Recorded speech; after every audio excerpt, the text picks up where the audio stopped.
जय जिनेन्द्र। जैन कहानियों में आप सुन पाएंगे तेरा पंथ धर्म संघ का उद्भव। श्वेतांबर परंपरा में तेरा पंथ की स्थापना विक्रम संवत 1817 आषाढ़ी पूर्णिमा में हुई। इसके प्रवर्तक थे आचार्य भिक्षु। वे संवत 1808 स्थानकवासी संप्रदाय के रघुनाथ जी के पास दीक्षित हुए और 1816 में उनसे संबंध विच्छेद कर पृथक हो गए। उनकी दृष्टि में उस समय वह संप्रदाय चारित्रिक शिथिलता से आक्रांत हो गया था। आचार्य भिक्षु ने आगमों का अध्ययन किया, तब उन्हें लगा आज हमारा आचरण आगमों के अनुसार नहीं है और सिद्धांत पक्ष भी विपरीत है। उनका अंतर्द्वंद अभी प्रारंभिक दशा में ही था। राजनगर के श्रावकों ने उसमें तीव्रता ला दी। आचार्य रघुनाथ जी ने बीकर्ण जी को भेजा था राजनगर के श्रावकों को समझाने के लिए, और वे ले आए उनकी समझ को अपनी समझ का रूप देकर। बीकर्ण जी की प्रतिभा पर आचार्य और श्रावक दोनों को भरोसा था। आचार्य रघुनाथ जी ने सोचा राजनगर के श्रावक साधुओं के आचार को लेकर संदिग्ध है, उन्हें हर कोई नहीं समझा सकता। बीकर्ण जी सूक्ष्म प्रतिभा के धनी हैं, वे उन्हें समझा सकते हैं। आचार्य रघुनाथ जी ने उन्हें समझाकर सारी बात बताकर राजनगर चातुर्मास करने के लिए भेजा। बीकर्ण जी केवल शास्त्रज्ञ ही नहीं थे, व्यवहार पटुता भी उनकी बेजोड़ थी। उन्होंने श्रावकों की मानसिक स्थिति का अध्ययन किया। श्रावक निर्दोष थे, वे साधुओं को इसलिए वंदना नहीं कर रहे थे क्योंकि साधु चारित्रिक शिथिलता का सेवन कर रहे थे। बीकर्ण जी का हृदय भी स्वच्छ था और मस्तिष्क भी स्वच्छ था, इसलिए श्रावकों ने उनके परामर्श की अवहेलना नहीं की। वे साधुओं को वंदना करने लगे। आगम की विधियों और साधु समाज के व्यवहारों में उन्हें स्पष्ट अंतर दिख रहा था। उन्होंने इस खाई को पाटने का निर्णय लिया। बीकर्ण जी के साथ उस समय टोकर जी, हरनाथ जी, वीरभाण जी और भारीमाल जी थे। जब चातुर्मास संपन्न हो गया तो वे दो भागों में विभक्त हो गए। बीकर्ण जी ने वीरभाण जी से कहा, यदि आप पहले पहुंच जाओ तो राजनगर की स्थिति का आचार्य के सामने कोई जिक्र न करना, मैं समुचित ढंग से उनके सामने अपनी बात रखूंगा। लेकिन वीरभाण जी यह बात पचा नहीं सके। वे पहले पहुंचे और राजनगर की घटना को भी आचार्य तक पहुंचा दिया। बीकर्ण जी जब आचार्य के पास पहुंचे तो सारा घटनाचक्र ही बदला हुआ था। उन्होंने परिस्थिति को संभाला, आचार्य को प्रसन्न कर सारी स्थिति उनके सामने रखी। कोई संतोषजनक समाधान नहीं मिला और प्रयास अनेक किए बीकर्ण जी ने, और अंततः उन्होंने निर्णय लिया कि संबंध विच्छेद ही कर लिया जाए। जैन परंपरा में एक नया संप्रदाय जन्म लेगा, ये कल्पना न तो आचार्य रघुनाथ जी ने की न बीकर्ण जी ने। आचार्य रघुनाथ जी से उन्हें बहुत ही स्नेह था। आचार्य रघुनाथ जी एक बड़े संप्रदाय के महान नेता थे। उनके उत्तराधिकारी के रूप में बीकर्ण जी का नाम लिखा जाता था। फिर भी वे उनसे पृथक हुए। कारण बना, वे केवल चारित्रिक शुद्धि के लिए छटपटा रहे थे। यही था उनका ध्येय और इसकी पूर्ति के लिए वे अपने आचार्य से खेद के साथ पृथक हुए।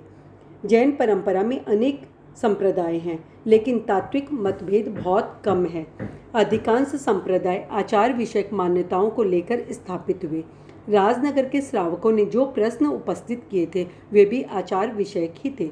उन्होंने कहा, वर्तमान साधु उद्दिष्ट आहार लेते हैं, उद्दिष्ट स्थानकों में रहते हैं, वस्त्र पात्र संबंधी मर्यादाओं का पालन नहीं करते, बिना आज्ञा जिस तिस को मुंह देते हैं, आदि आदि आचरण साधुत्व के प्रतिकूल है। बीकर्ण जी ने मान्यता और आचार दोनों में ही त्रुटि का अनुभव किया। वस्त्र पात्र के विषय में श्वेतांबर और दिगंबर परंपरा में मतभेद है, किंतु उद्दिष्ट आहार के विषय में कोई मतभेद नहीं। सैद्धांतिक दृष्टि से कोई भी जैन मुनि यह नहीं कह सकता कि उद्दिष्ट आहार लिया जा सकता है या उद्दिष्ट स्थानकों में रहा जा सकता है, किंतु उस समय एक मानसिक परिवर्तन अवश्य हो गया था। अभी दुस्सम समय है, पांचवा आरा है, कली काल है। इस समय साधु के कठोर नियमों को नहीं निभाया जा सकता है। इस धारणा ने साधु संघ को शिथिलता की ओर मोड़ना शुरू कर दिया। यह एक जटिल पहेली सी थी कि किसे चारित्रिक शुद्धि कहा जाए और किसे चारित्रिक शिथिलता। एक आचार्य एक कार्य को शिथिलाचार्य मानता था तो दूसरा उसे नहीं मानता था। हरिभद्र सूरी ने साधु को तीसरे प्रहर के अतिरिक्त गोचरी करने और बार बार आहार करने को शिथिलाचार बताया। बीकर्ण जी ने उसे अस्वीकार किया। अनेक आचार्यों ने 14 उपकरण से अधिक उपकरण रखना साधुओं के लिए निश्चित बताया। लेकिन भिकर्ण जी ने इसका भी खंडन किया। कई आचार्यों की मान्यता थी कि साधु न लिखे न चित्र बनाए। भिकर्ण जी ने इसे मान्यता नहीं दी। हरिभद्र सूरी ने साधुओं द्वारा लाया गया आहार लेने को शिथिलाचार बताया, किंतु भिकर्ण जी ने नहीं माना। कई आचार्यों ने साधु के लिए कविता करने को निषेध बताया, लेकिन भिकर्ण जी ने इसे मान्यता नहीं दी। आचार्य भिकर्ण जी का दिशा सूचक यंत्र आगम थे। उन्हीं के सहारे से उन्होंने शुद्धाचार अनाचार का निर्णय किया। उनका कहना था, आगम और जिन आज्ञा मेरे लिए प्रमाण है वे ही मेरे आधार है। तेरापंथ की स्थापना उस युग की मांग थी। आचार्य भिकर्ण जी के नेतृत्व में 13 साधु एकत्रित हुए। जोधपुर की घटना, एक दुकान में 13 श्रावकों को सामायिक करते हुए देख एक कवि ने एक दोहा रचा। साध साध रो गिलो करे ते आप रो पंथ, सुनजो सैर रा लोगा है तेरा पंथी तंत। जब ये समाचार भिकर्ण जी के पास पहुंचा तो उन्होंने अरहंत को वंदना की और कहा, हे प्रभु, यह तेरा पंथ इस रूप में स्वीकार किया और सैद्धांतिक व्याख्या यह की कि 13 नियम यानी 5 महाव्रत, 5 समिति और 3 गुप्ती को मानने वाले 13 पंथ। और इस तरह 13 पंथ का प्रारंभ विक्रम संवत 1817 आषाढ़ी पूर्णिमा से होता है। उसी दिन आचार्य भिक्षु ने नए सिरे से दीक्षा ग्रहण की और उनकी दीक्षा के साथ ही 13 पंथ का सहजी प्रवर्तन होता है। जय जिनेंद्र। जैन धर्म की रोचक जानकारियों के लिए, कहानियों के लिए देखते रहिए जैन कहानियाँ। जिन आज्ञा विरुद्ध कुछ भी कहा हो तो मिच्छामि दुक्कडम।